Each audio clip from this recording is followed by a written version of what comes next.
with the family for about 22 years. My presentation is on the CAMP's development platform, titled The Search for a Silver Bullet. Since Racky didn't really understand what a silver bullet was, I better explain. Silver bullet is an expression that we use as something that can kill anything, so it's a end-all solution, right? What everyone's in search for. Okay, first of all, I'm not a programmer. Probably what many would consider to be more of an advanced user, so if you have any bashing comments in regards to my processes here, maybe we'll just wait to the end to take care of that. Okay. After the first round of beer. Yeah, the first round. Linux, just tell a little bit about how I got involved with Linux and kind of what started me along this process. I went to college middle 90s, 95, so it was a very exciting time in internet history and computers, and at that time I thought it would be cool to become a hacker, the idea of a hacker, right? I was going to go online and find this application that would allow me to put a smiley face on NASA's website or whatever, and that's what I was searching for. But what I eventually found is there were none of these tools, and that the idea of a hacker is more of somebody that understands computers better. And in all these forums, there was a simple statement that a lot of people would make is basically you need to learn Linux. It's the root of most operating systems, and it's going to help you on your quest to learn more about computers. So I downloaded God knows what, tried to install it a few times and was very frustrated because all I got was a DOS prompt and thought that I had failed, but later realized that I just didn't know what I was doing. And that's all there is to Linux. Didn't have enough RAM for any type of GUI, so I later bought a version of Red Hat Boxed. I actually brought the configuration guide to keep around for posterity, 7.2. And with a little bit of RAM, solved my problems, understanding that Linux actually is like Windows in some ways. So after that point, part of Red Hat was, at that time, was Interchange. So I started playing around with it a bit, trying to get it installed. Obviously, this takes a bit of time if you haven't had any experience. Basically saw the demo on IC Dev Group and, was enamored with its capabilities at that time, thinking, well, gosh, I can start a web store like Amazon. Shouldn't take too long. And to make things move along, I'm a Taurus. I'm not really into astrology, but Taurus is a bull, very stubborn, and I don't quit. I usually just keep going and going and going, and many nights of doing that. And after I got things installed, got the cart configured, basic demo cart going, things were moving along nicely. We were getting orders, etc. Okay, so eventually there's an end to this story, right? Well, in 2008, things get a bit more complicated, growing competition. Basically, easy to have a basic site. You don't have to have much knowledge, a few dollars with a hosting account. All of a sudden, all of your competitors have a website where maybe people before the websites were more advanced users or people with more of a monetary investment. This became less and less part of the equation. PHP carts was probably the biggest part of that. And then little or no loyalty on the web.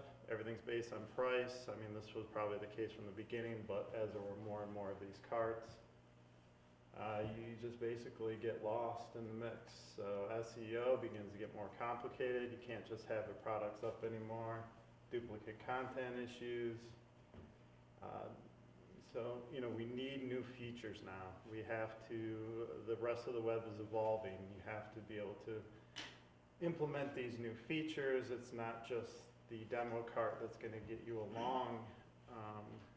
anymore. The demo was nice and gave you good ideas, of course, but you obviously need to develop that. So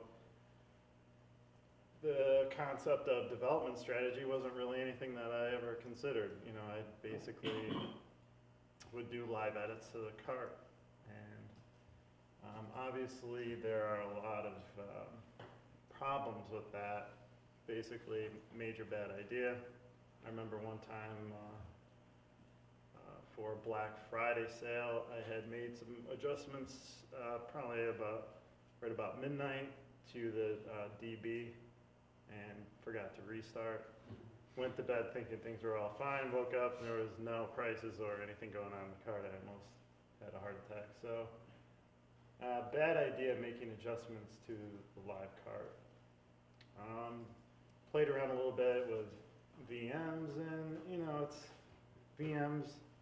I mean, there's a lot of great things about VMs, but for a development environment, there's a lot of resources involved. I mean, no matter what you do, you're gonna have to use some RAM. You can clone them and do all these things. They still require a fair bit of configuration. It's not so bad to just ditch a VM, but you know, it's just it wasn't all coming together for me. So you know, and then managing the code base. Okay, what changes were made here? What have I done here? You know, how do I keep this all rolling together? It was a big challenge. I mean, I was, you know, learning on my own. You know, it was complex. So there has to be a better way. I mean, I was searching for a solution. I needed a silver bullet, right? So in my mind, there was this place where you could go and it would be all of these plugins for interchange already developed. Everything would be completed for me. All I had to do was finally eat some pride and get a hold of a developer and pay some money. So I'm going to call it Endpoint. These guys seem like they know what they're doing, right? So I called up and I talked with Ron, and Ron basically, you know, he said, well, there's a lot of things we can do here. It's exciting time. There's a lot of evolution going on. We have some really cool applications, Sam, but there's no silver bullet. There's not like this complete vast library of applications and plugins that you're just going to implement into your cart that's going to turn you into the rock star of the internet. So I had to bite that bullet, but alas. So just to kind of slow things down a little bit, because I'm kind of moving fast, has anyone here used camps? I'm just curious. Okay, cool. Well, obviously you guys have. So it's interesting. I mean, because with camps, for the rest of you that haven't, website if you want to check that out. The big thing with camps, which is something that I had heard of Git, and I had really no idea how to implement it. It seemed relatively complex. I got a book on it and started to kind of understand it, but once I realized what Git did, really changed the way that I thought about development. Basically, you could take a code set from one location, work on it, and then bring it into the main code set and be able to see pretty easily what had changed. I mean, this was something that seemed magical to me at the time. It was pretty cool. Second thing that Camps brings is it brings basically almost like a VM in a sense, where you have your own separate web server database, your own separate IC. So you really don't have any fear of breaking things because they're not running, they're not really there. I mean, they are there, but if you destroy your database or your server or whatever, it's no big deal because there's nothing else relying on them. It's only that small camp. Super lightweight and fast. I was really impressed with the capabilities. I mean, the whole process of developing or putting together a camp, which would be an entire development platform for a user, took literally a minute or less to deploy. Thought that was really cool. And then this, I was a smaller user. Mostly everything I did was by myself. But as I started to evolve and meet guys on IRC, Racky, and others, I started to, ask for help and pay for help, which that was hard for me to accept. But okay, so I'm going to have multiple people working here. This was a huge thing for me, not to have this complex development environment that I could basically put other developers and have other people working on the code set. Definitely cool. Again, get version control. Oops. Perl based. So, I mean, everybody that's using Perl, this is a huge thing here. It's Perl is a Perl based solution. I mean, everyone should be using it. It's at least something to take a look at the process, because I think you'd be really impressed. And John wrote it, so that was a huge thing with me. I mean, I've read John's posts over Interchange Forum and talked with him about IRC. Obviously, super intelligent guy, great visionary. So the fact that he wrote it, maybe put some more time into, kind of reading through the code a bit and trying to really understand what he was doing. And I think that was, on top of being Perl based, John's involvement was a big help for me. All right, so let's talk a little bit about how Camps works. So basically, the idea is you take your project, which we'll use, for example, Interchange. We're going to create an Interchange development environment. So you've got your project, which would basically be all the source for your catalog, and then minus the configuration files, because basically if you're going to be replicating this code, there's a lot of things that are paths and such that are going to have to be adjusted, so they can't be hard coded effectively at least. So the first step is to set your values for your camp inside of local config, which is a little ahead of ourselves, I guess. But basically, it's a simple setup. You're setting, for example, here we're setting the DNS domain. This basically gets turned into a variable here that can be used in your configurations, so that when you're this was an example from Apache. So here we are creating a template basically, which will allow us to, every camp that's built, we have unique information like camp number, and then less unique information here like DNS domain, but necessary to make this all work. So this sounds cool and I mean relatively simple in a sense, but when you start to go through Interchange and look at all of the paths, you look through any project really, and there are a lot of them. So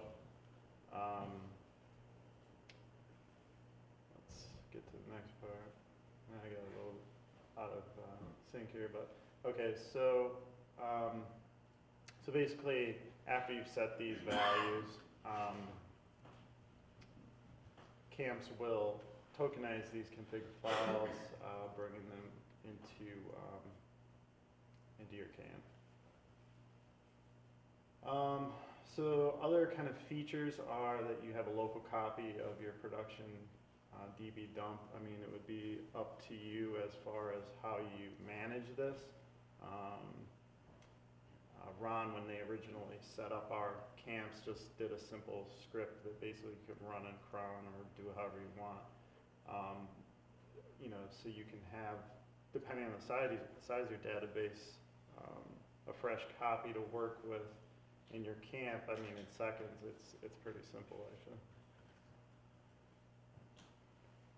So then basically during the build process, camps pulls the source into the user's camp, writes all the config files for all of your applications, whether it's Apache, any SQL database, starts all the services, and boom, you have a camp up and running, basically a small version of your project that's super lightweight and easily configurable with Git version control. Pretty cool. So this is a basic outline of kind of how the camp kind of looks from the configuration setup. So you just basically have your camp user, your project name, in this case we use Angler, your Git repo. The local config, which is kind of where you set your, like in the past slide there, you set your DNS name, set some paths, etc. The camp config files. This is kind of a list of files that will be tokenized or during the build process. So, you know, this is where you would have your Apache configs. This is where you may have specialized versions of your interchange config, catalog local, for example. And then MySQL, for example, you've got your configuration, so your username and password for there, and then basically in the temp, at least in my setup, I had a copy of the live dump from our production server. And then this is just kind of an example of how I had set up interchange local would have been listed here in your config files. So when this went through the build process, you would have had custom paths necessary for your interchange card or whatever information would be necessary for that. So it just gives you a little idea of how everything looks. So camps, simple, easy, perfect, not exactly. It's not simple to set up. I mean, if Ron and Endpoint guys had not set it up for me, I may have ditched it. I mean, I may not have, but it is complex. There are a lot of paths. There's a lot of things to think about. I mean, even when interchange is being built, you know, thinking about having all the correct paths for the local Perl. There's a lot of things you need to think about. So the initial setup, if I was to start from scratch, would be pretty prohibitive in my opinion. I mean, you need all environment details and paths, so this could be very troubling to someone trying to start from scratch. The documentation is pretty good, but there aren't a lot of really solid examples. I think that's something I'm going to try to change. And you must be painstakingly thorough. So here's an example of interchange bin. So, you know, so here you have your camp path. I mean, this might be something that someone overlooks initially, but can have a huge impact. I mean, obviously this isn't going to work. You're going to have the wrong path for your PID. stuff here. So, you know, this is one of the shortcomings, but it's a necessary evil. This has to happen. How else can you do what you want to do without first setting this information up? So, you know, obviously there's going to be some work involved. You've got to do all these config files and set this all up. But I mean, obviously there's a reason. There's some good news behind all this, right? Once it's easy to set up, or once it's set up, meaning once you've taken the time to do this, if you're going to do another interchange project, I mean, there's really no change. You're going to start a new Git repo. You're going to pull in all of the project information. But really, these template files, unless you're making major changes to infrastructure, remain the same. So once the initial work is done, you know, coming up with a new camp or doing a new project is pretty simple, actually. And I mean, you have a development environment which is available in minutes. So I mean, that alone is something that I know people that have used interchange. It's something that is of value. I mean, there's nothing. You can't say anything wrong about having something like this available so quickly. It's super amount of power. And the most important part in all this is taking risks really isn't a problem. So you want to try something vastly different. You want to take interchange, run it with nginx. No problem. So, you know, I completely blew up my nginx config and I screwed up trying to get that to work with interchange 5. Okay, no problem. I'm going to run this command and the camp is gone. Okay, and starting a new camp is almost as easy as this once it's set up. So, you know, I mean, this is great stuff. Obviously not true with VMs. I mean, you can clone VMs, but like I said before, what bothers me with VMs in this type of situation is that you just, unless you have, you know, a super server or something with all this RAM that you could just give out and not worried about, you have to pay for these VMs with RAM, with hard space, etc. So I found, you know, doing multiple camps, being able to have, you know, 10 or 15 camps going, all the resources in it, really on a normal computer, you don't even notice that they're running. So, so I've used this for a while with our in-house interchange 5 project, and you know, after a while, you know, you come up with some experiences. I'm kind of gonna get into what I found. By its setup, you know, that generally camps uses a single Perl.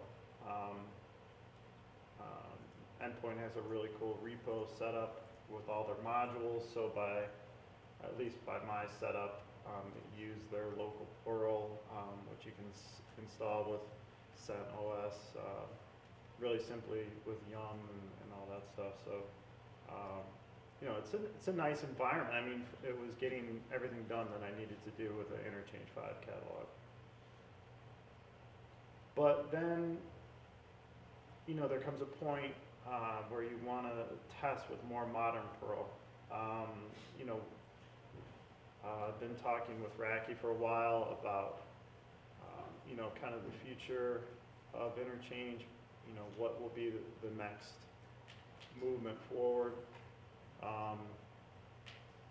You know, and a lot of this talk brings us to Dancer and other things that really are developed on a more modern Perl. So, you know, it's something to think about is, okay, well, how am I going to do this? How is this going to be possible using camps? Because I like camps, I want to do it, right? So, a little ahead of myself. So just talking with Racky, I asked him, well, Racky, what would be the Perl that you would like to use? And, so we have this Perl, and okay, well, we could probably make that work somehow, right? We could have both of these installed on the server, make that happen. And then, I've got a CentOS 5 box running a local Perl 5.8. I mean, we don't want to get into that conversation, but so this is bad. So, and then I've got interchange running in 5.10. So you've got all of these different setups going on, and basically, even going into CentOS 6, the base system is 5.10, obviously bad. Endpoints got a really cool repo, but unless you go to CentOS 6, you're still, I think, in 5.10 or 12. But the 6 repo is 5.41. So I mean, obviously this is way better. It's almost current.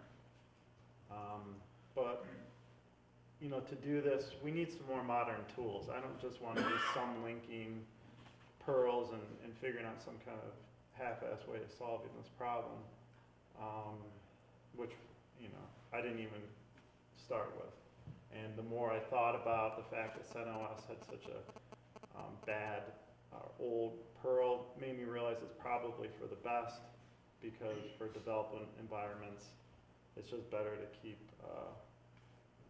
keep things clean from the system Perl point of view. So what can we do to just all get along as far as Perl goes? So I'm going to make a few assumptions that everyone here has heard of carton and perlbrew. If you hadn't, there's some links to kind of check out. Carton, just real briefly, is Perl manager, Perl dependency manager. There's a lot of kind of cool stuff coming out like this now. Whether it's perlbrew, carton, there's a lot of innovation in Perl now, which is kind of exciting.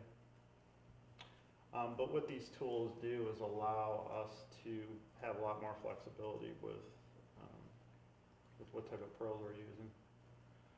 So first, perlbrew. This is going to allow flexibility.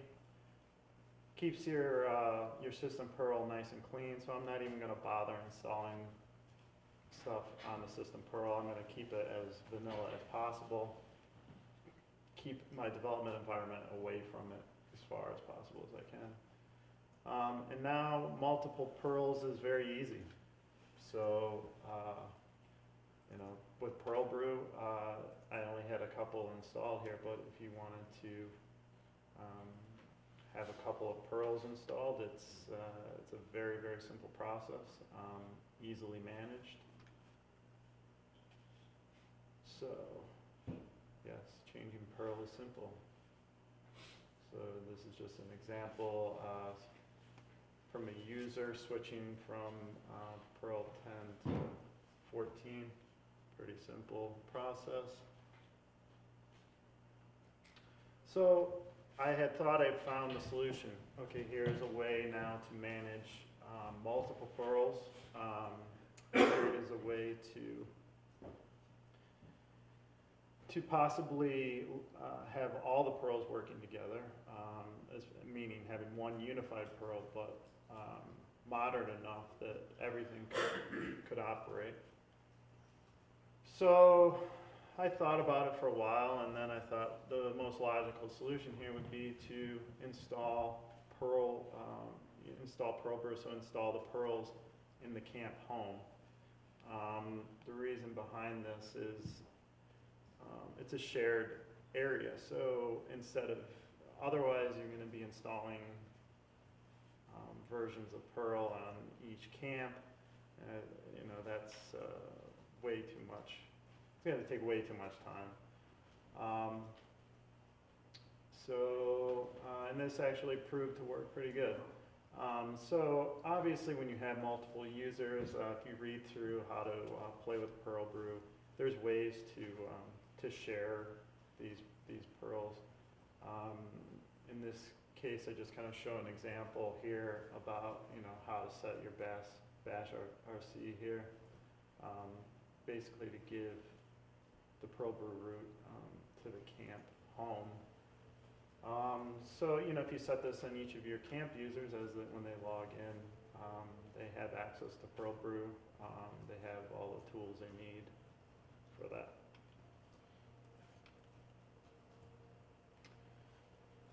So there's obviously some changes you have to make. You got to make these much more flexible instead of hard coded to user local or however you are having your having that set. And I mean, this is all cool, but it's not magic. So you have to set your environment. So this is kind of an example of a bash script that basically I modified from somewhere, but and I mean it's pretty simple. So you're gonna initially just clear any custom libs you have. You're gonna set up your perlbrew environment, and so here you're just gonna switch over to whichever Perl that you want. And then let's kind of round everything up and make sure that everything's looking good. Now, I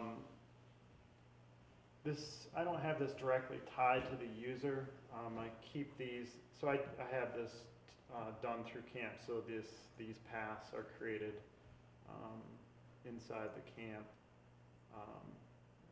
So you have access to it once you're in the camp.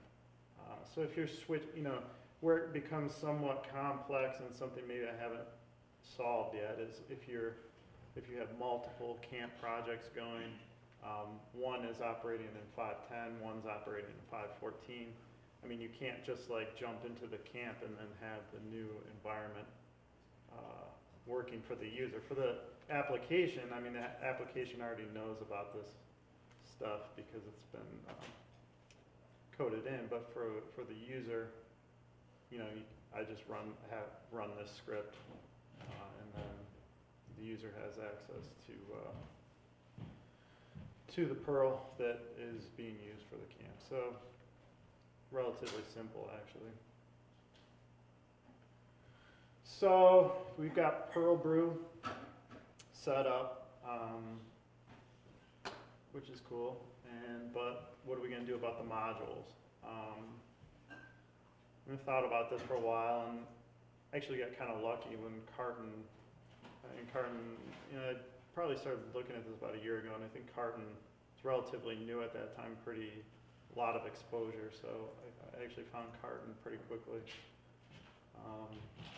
Carton to the rescue. So let's see. So the camp home.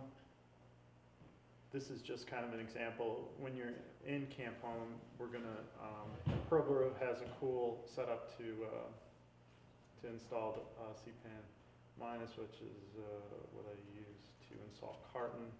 So this process is really simple. It leaves carton in camps, which so it's available then the same as perlbrew for all your camp users. So I found that to be simple and pretty clean.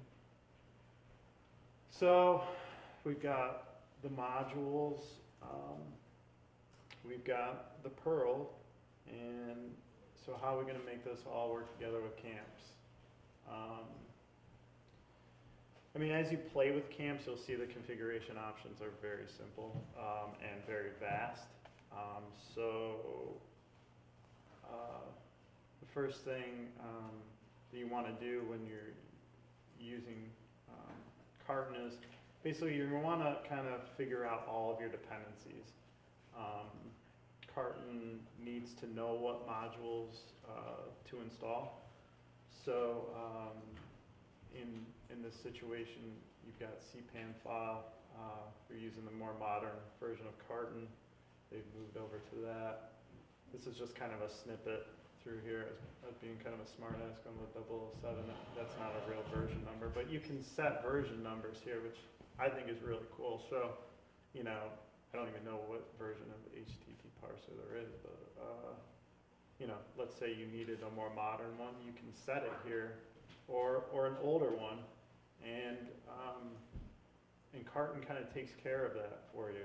You know, it's, I mean, back from the days of like compiling modules by hand and all this to me seems like magical. 3? Okay, so I gotta get moving.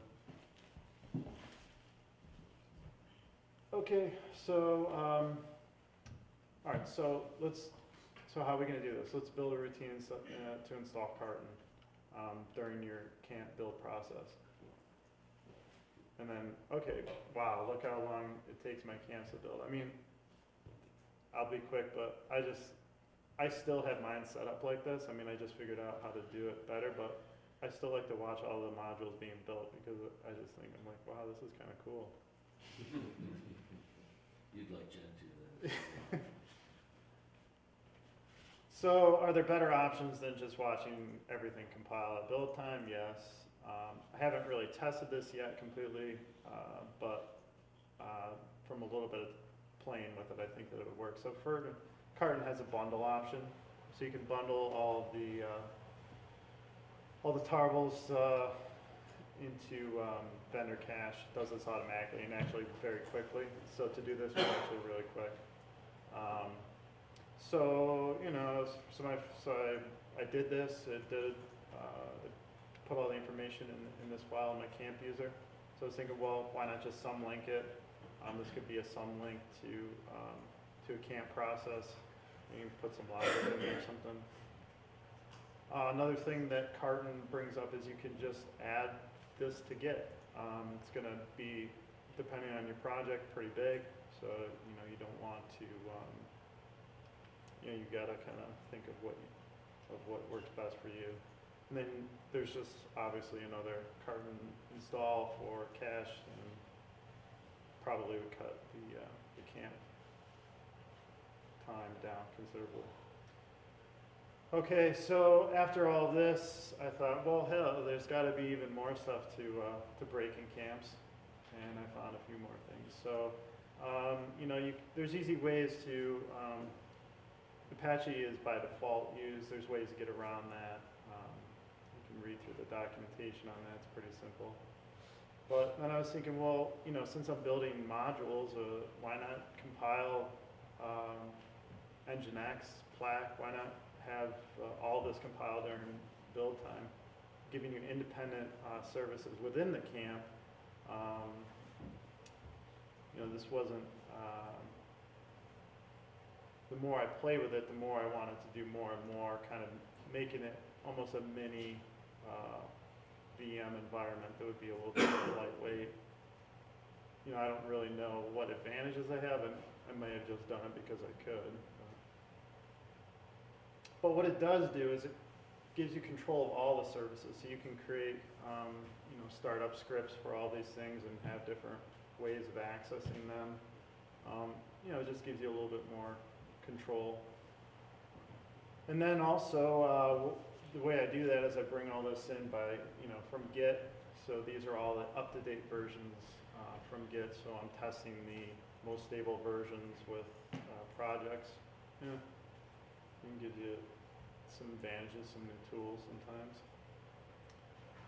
So this is just an example of how I got these install processes to work. I just kind of hacked away at master a little bit and came up with a way to, so in the camp root, I just had a file called camp install scripts, and in there I would, you know, put a location to a bash script that would have all the install processes. I mean, you could make it as complex as you want. This is about as simple as I can make it, and actually I made it work. I don't know how, but it did. So here was an example of my bash script that I used. This is kind of the beginning of, installing nginx. It's simple. All right, so what's next? I envision, and this may already be capable, as camps as a production deployment. So not just deploying camps. I mean, you could have this set up to deploy an entire system, and there's no reason that it wouldn't be. I came up with, well, maybe like a camp headquarters or something. That would be another name. And then this is a project that I just kind of got an idea for, but looking at Josh's stuff from yesterday, the new template, I really think that it's important that camps is seen like in a demo with interchange, and that the configuration files and all that stuff are done. So I was thinking about including all this and just having kind of a simple way for people to build that out. And then basically you would have your demo and development platform. And I could use some help and input. Like I said, I'm not a programmer. My capabilities are somewhat limited.